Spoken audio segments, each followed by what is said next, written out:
नमस्कार दोस्तों, आज हमारे साथ हैं डॉक्टर अनिल कुमार सुधाकर जी, जो कि एक जाने माने सामान्य रोग विशेषज्ञ हैं। इन्होंने अपने क्षेत्र में वर्षों तक ना सिर्फ मरीजों का इलाज किया, बल्कि इन्होंने स्वास्थ्य के लिए जागरूकता भी फैलाई है। तो आज हमारे इस शो में सर आपका बहुत बहुत स्वागत है। बिल्कुल।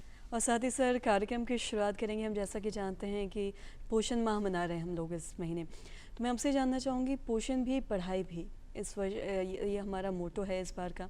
और साथ ही साथ मैं आपसे जानना चाहूँगी, ये जो लाइन है इसका क्या मतलब है, इसका क्या महत्व है, इस बारे में आप हमारे दर्शकों को विस्तार से बताएं और इसके मूल्यों पे भी हमें बताएं। जी, पोषण भी पढ़ाई भी, ये एक भारत सरकार का कार्यक्रम है जो कि मई 2023 में इसको लागू किया गया था।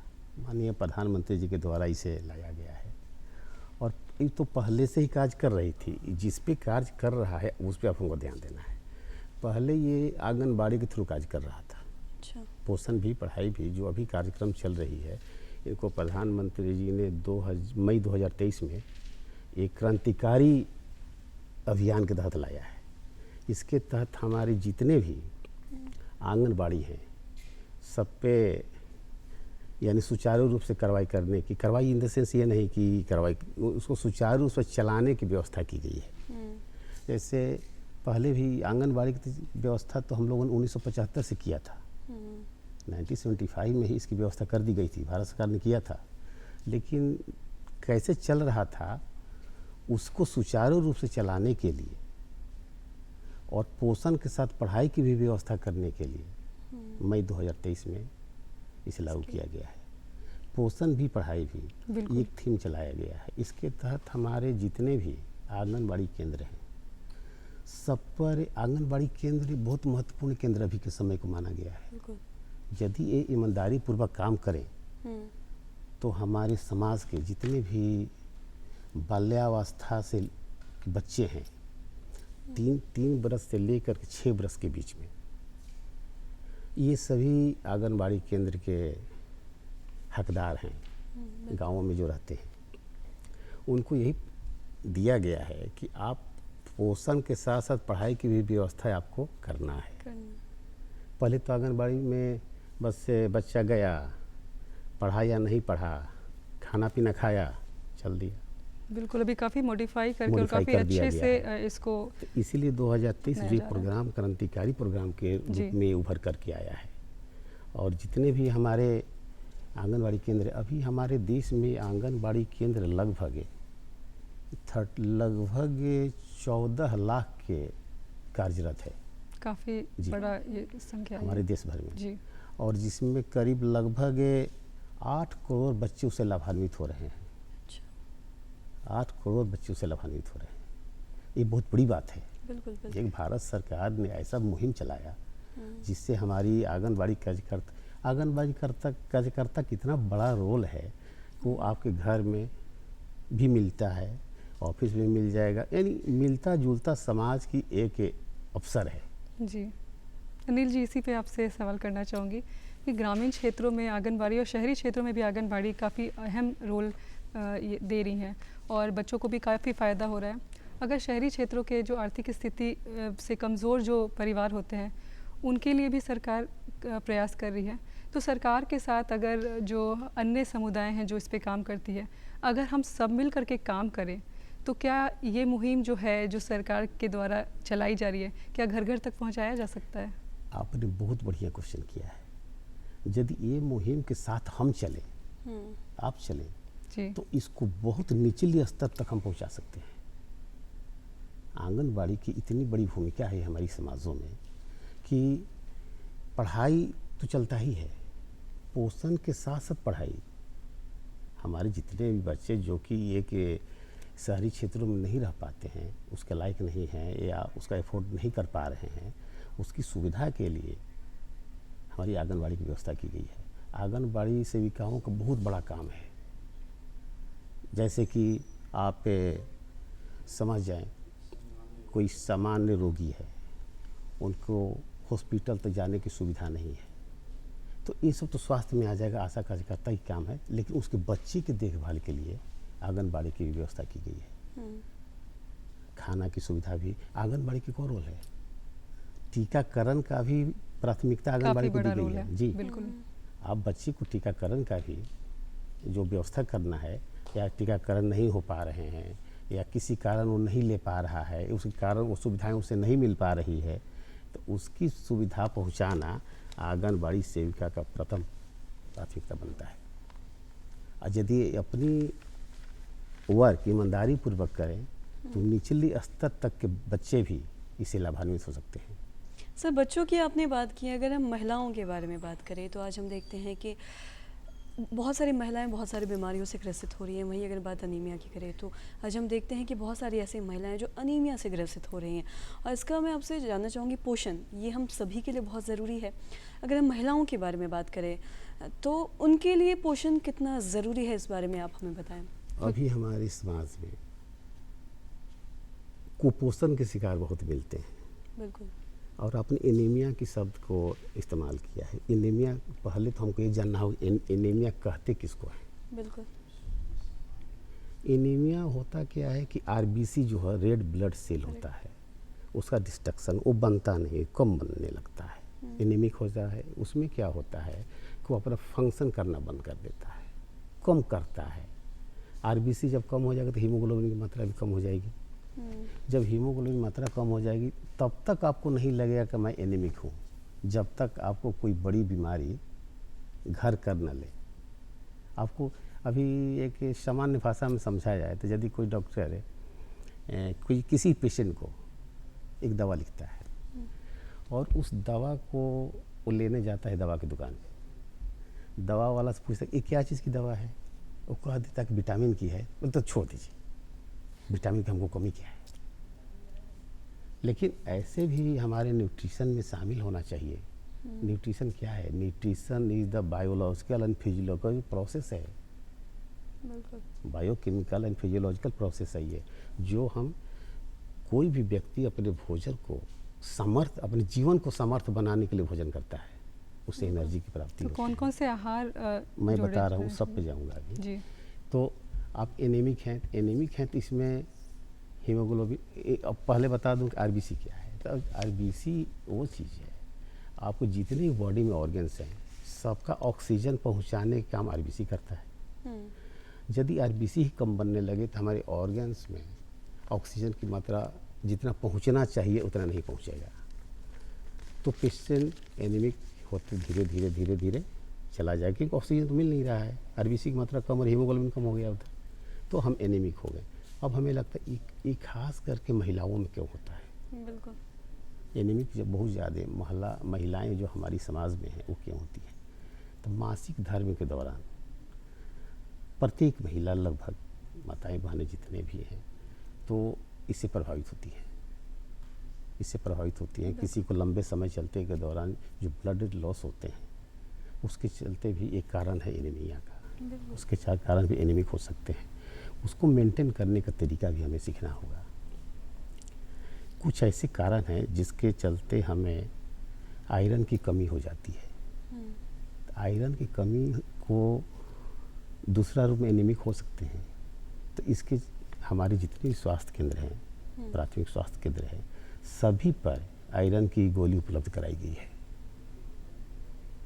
जितने हमारे प्राथमिक स्वास्थ्य केंद्र हैं सब पर एनीमिक की गोली, ऐसे मानिए एनीमिक की गोली मानिए कि आयरन की गोली, तो प्रत्येक महिलाओं के आयरन की गोली यदि हम देते हैं एक नियमित रूप से, तो हम एनीमिया पर काबू पा सकते हैं। बिल्कुल सर, ये चीज़ आपने बिल्कुल सही बताई। ये जो आपने शुरू में एक लाइन कहा था कि कई बार जब विटामिन की गोली लिखी जाती है तो लोग सोचते हैं कि अरे यार ये दवाई छोड़ देते हैं, बाकी चीज़ें हम ले लेते हैं। बल्कि सप्लीमेंट्स बहुत ज़रूरी है। बिल्कुल बहुत ज़रूरी है ये हमारे शरीर की ग्रोथ के लिए, एक डेवलपमेंट। चीज़ और मैं बता दूँ, बिल्कुल। इसी पे हम बात करेंगे। इस बार का जो हमारा थीम है, इस सितंबर 7वां जो पोषण माह का जो थीम है वो नरिशिंग अ हेल्दियर इंडिया है।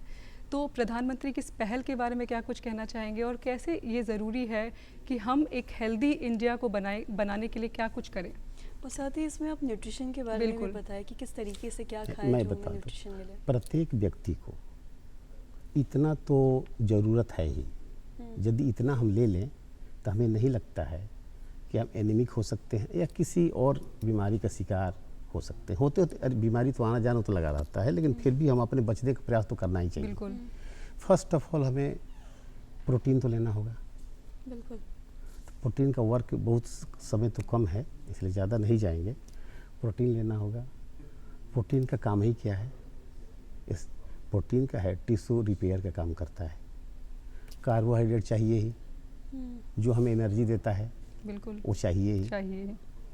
लिपिड चाहिए, जी लिपिड चाहिए जिसको वसा कहते हैं। तो सैचुरेटेड अनसैचुरेटेड दो फैक्टर होते हैं, वो दोनों लेने की ज़रूरत हो जाएगी। एक बैड एक गुड है, चलिए उतना गहराई में हम लोग नहीं जाएंगे।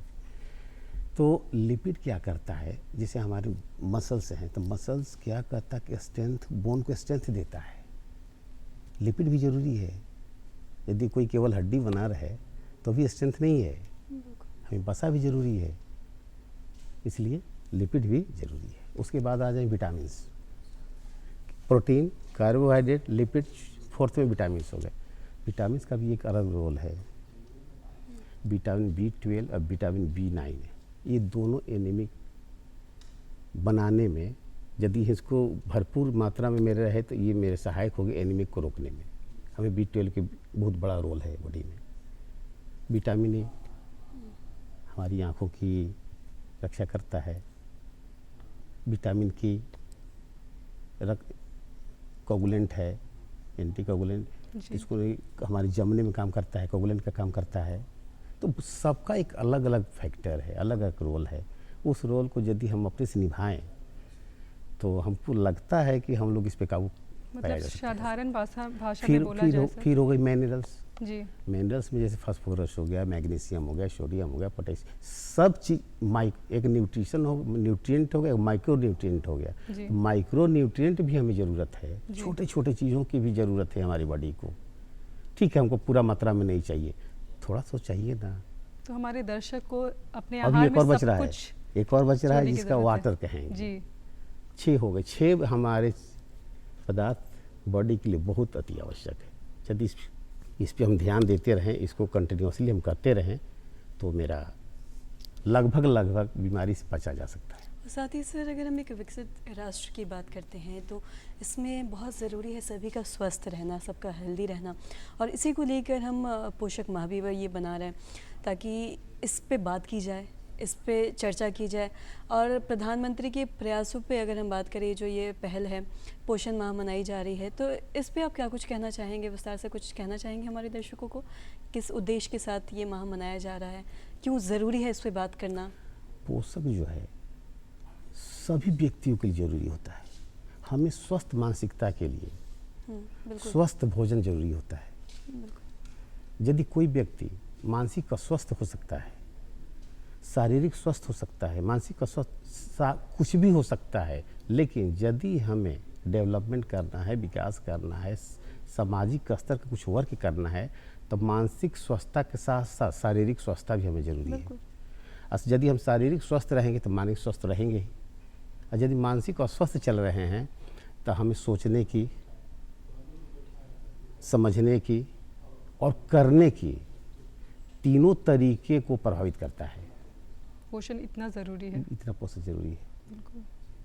यदि हमें कोई काम करना है, अब कोई काम कर रहे हैं, समझ रहे हैं, सोच रहे हैं, करने जब जा रहे हैं तो कोई तरीका ही बदल दे रहे हैं, तो हमें लगता है कि कहीं ना कहीं हमारी मानसिक स्वस्थता की ज़रूरत है। ऐसा कैसे होता है कि हम सोच के जाते हैं, कुछ हो जाता है कुछ।